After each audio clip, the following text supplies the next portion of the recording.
Imagine for a second that a central bank is a referee at a football match. They're supposed to blow the whistle when the game gets too rough, issue yellow cards to rowdy inflation, and call offside when politicians try to score goals from positions they shouldn't be in. Now imagine if that referee is on the same team as the politicians, whispering, "Don't worry about the offside, boss. We're all in this together." That's what happens when central banks lose their independence, and history shows us just how catastrophic that can be. Let's dive into two particularly messy stories where central banks acted less like neutral referees and more like political cheerleaders, and destroyed entire economies in the process.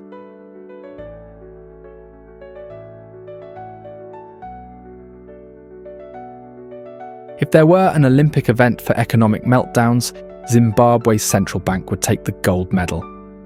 Robert Mugabe's regime decided in the late 1990s and early 2000s that the way to hold on to power was to print money, a lot of money. Why? Because politics demanded it.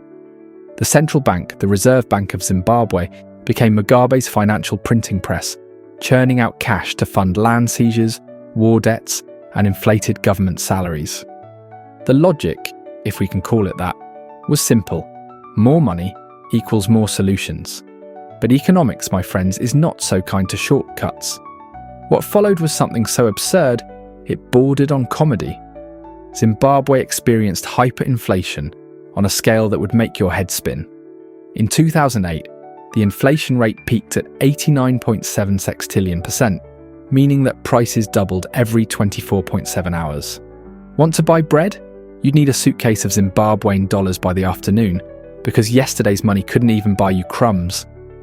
People stopped counting in the trillions and just started bartering. Eggs for flour, chickens for fuel.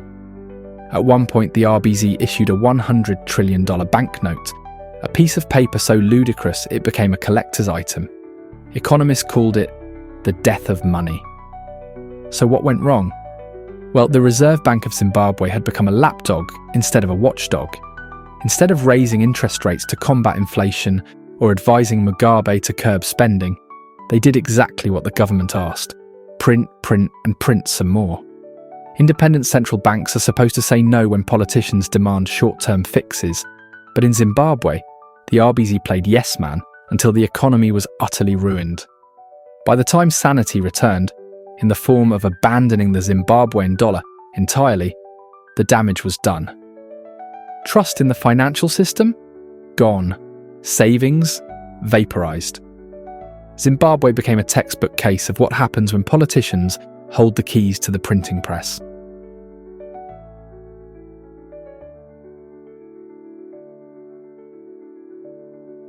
If Zimbabwe's story was a sprint, Argentina's economic woes are more like a marathon with occasional faceplants. Argentina's love affair with inflation and political meddling goes back almost a century. If you're looking for the most glaring example of a central bank lacking independence, you don't have to look much further than Buenos Aires.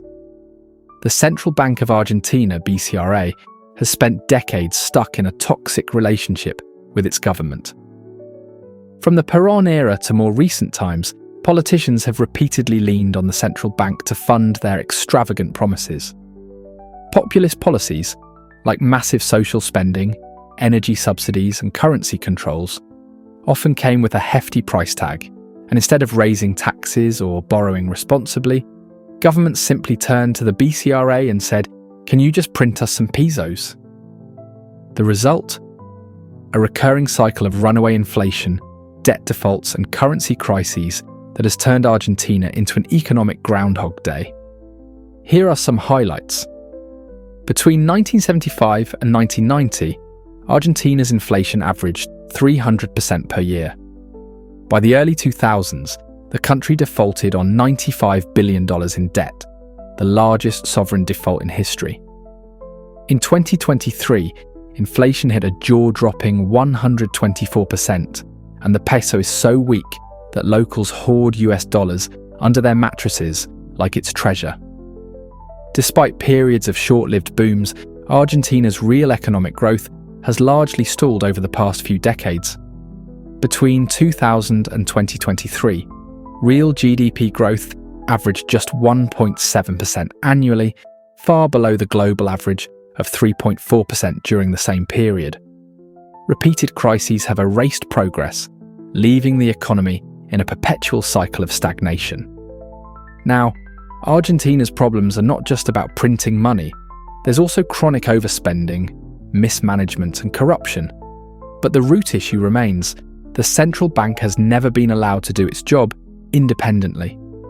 When the government wants to spend big, the BCRA doesn't say, "That's a bad idea." It just turns on the presses and hopes for the best. Here's the kicker.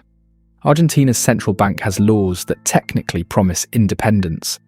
But when push comes to shove, those laws are more like friendly suggestions than actual rules. Time and again, politicians have either rewritten the rules or fired central bank governors who refuse to play ball. So, why does this keep happening?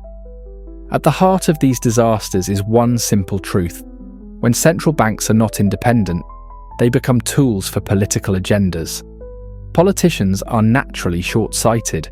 They want to win elections, stay in power, and keep voters happy today, even if it means blowing up the economy tomorrow. Independent central banks exist to be the adult in the room, the ones who say, "Sorry, you can't afford that," or "Inflation's too high, we're raising interest rates." In both Zimbabwe and Argentina, the central banks lost that independence and became extensions of the government.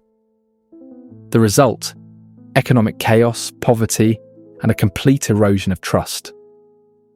The weird thing is that we know this, we have known this for a long time. Economists and historians pretty much scream it at the top of their lungs every time some politician even so much as winks at a central banker. And yet there is always some country, somewhere, trying it again, hoping it will work. Sure, politicians are short-sighted and they don't care what happens years after they leave office.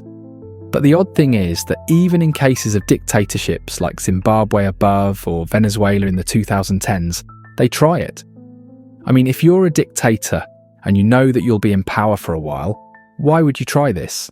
Eventually you'll lose your power to print money, because, as in the case of Zimbabwe and Argentina, people just won't hold your currency and you can't stimulate your economy any longer.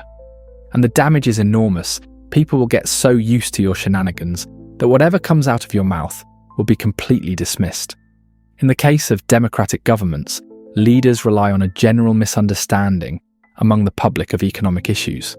And when the eventual hyperinflation comes, they blame anything else, usually the foreign forces of global capitalism, and sometimes get away with it. In Argentina, for example, the government even manipulated inflation figures, trying to jail some economist for publishing the real ones. It's always a matter of kicking the can down the road, hoping that when the day of reckoning comes, you can get out of it somehow. Dictatorships printing money willy-nilly is still a baffling case to us. It makes no sense. But then again, you can't pick your dictator, and what you usually get isn't that great.